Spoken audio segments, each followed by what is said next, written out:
Have you ever helped someone repeatedly, only to discover they expected even more?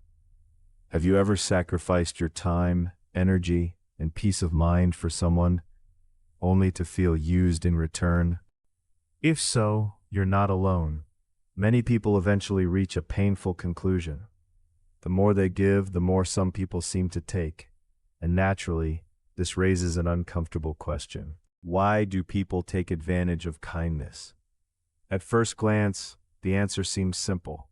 Many people assume the problem is selfishness, and sometimes it is. But human behavior is rarely that straightforward. The truth is that people often take advantage of kindness for the same reason water flows downhill, because human beings naturally follow the path of least resistance. If there are no boundaries, many people will continue moving forward until they encounter one. Not necessarily because they are malicious, but because limits were never established. This is one of the most important lessons in psychology. People learn how to treat us through repetition. Every interaction teaches them what is acceptable.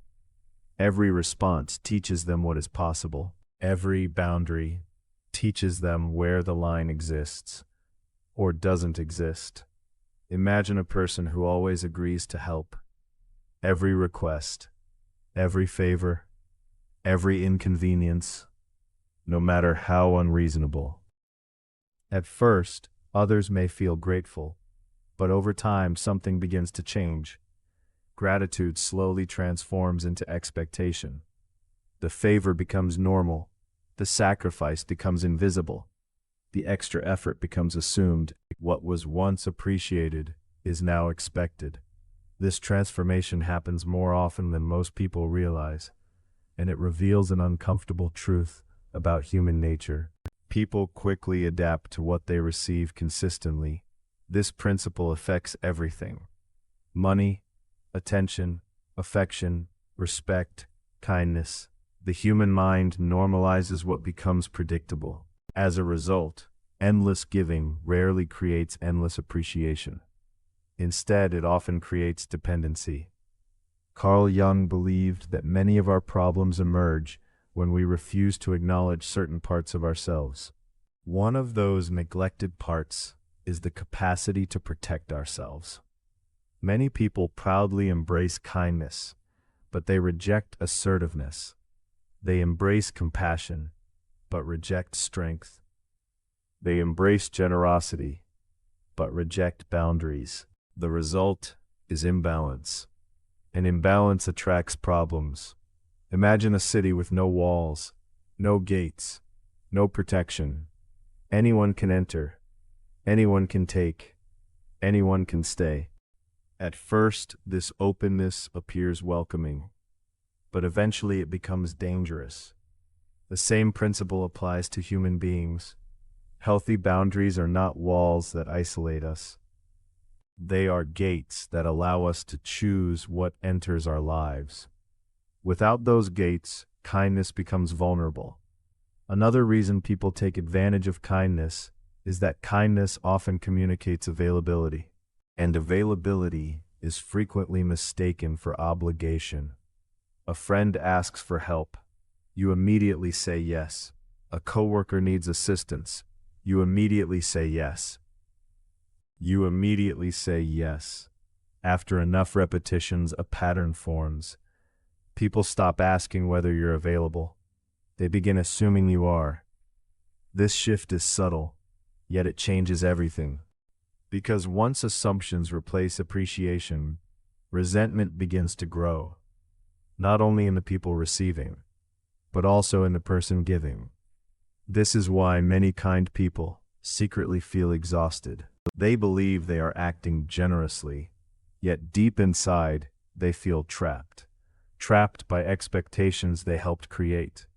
Trapped by obligations they never agreed to. Trapped by a version of themselves they no longer recognize. The tragedy is that many people never realize they are participating in this process. They blame others completely, or they blame themselves completely. The reality is usually more complicated. Human relationships are systems, and systems are created by both sides. If someone repeatedly crosses your boundaries, responsibility belongs to them. But if those boundaries never existed in the first place, responsibility becomes shared. This is not about blame. It is about understanding. Once you understand how the pattern forms, you can change it. Alfred Adler believed that healthy individuals contribute to others while maintaining their own dignity. Notice the balance, contribution, and dignity, not one without the other. Many people master contribution. They help everyone, support everyone, rescue everyone, but they forget dignity. They forget that their own needs matter. Their own energy matters. And when dignity disappears, kindness slowly transforms into self-neglect. Self-neglect rarely produces healthy relationships. Instead, it attracts unhealthy dynamics. There is another uncomfortable reality. Some people intentionally exploit kindness. Not everyone, but some. Psychology teaches us that certain individuals view relationships primarily through the lens of personal gain. They evaluate situations by asking, what can I get? What can I take? What benefits me? When these individuals encounter someone with weak boundaries, they often push further and further. Not because they are testing kindness. They are testing limits. And if no limits appear, they continue. This is why boundaries are not merely useful. They are necessary. Boundaries reveal character. The people who genuinely care about you may not always like your boundaries. Those who become angry whenever you set a boundary often reveal something important about themselves. Sometimes the relationship was never built on mutual respect. Sometimes it was built on access. Access to your time. Access to your energy. Access to your willingness to sacrifice. And when that access changes, their reaction exposes the truth. Perhaps the most important lesson is this: kindness and self-respect are not opposites. Many people believe they must choose between being kind and being strong. This is a false choice. The healthiest people embody both. They help others when they can, but they also know when to stop. They listen compassionately, but they also speak honestly.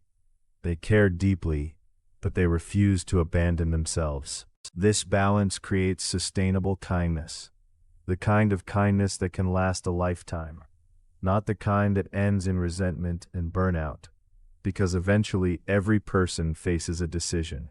Will you continue giving from fear, or will you begin giving from freedom? Giving from fear says, I must help or they won't like me. Giving from freedom says, I choose to help because it aligns with my values. The actions may look similar, but psychologically they are completely different. One creates exhaustion, the other creates peace. One creates dependency, the other creates genuine connection. One attracts people who consume, the other attracts people who appreciate. In the end, the solution is not to become less kind. The solution is to become wiser, kinder, stronger, more balanced, more aware, because kindness is one of the greatest qualities a human being can possess, but only when it is protected by self-respect. And the moment kindness and self-respect begin working together, people stop taking advantage of you and start respecting you instead.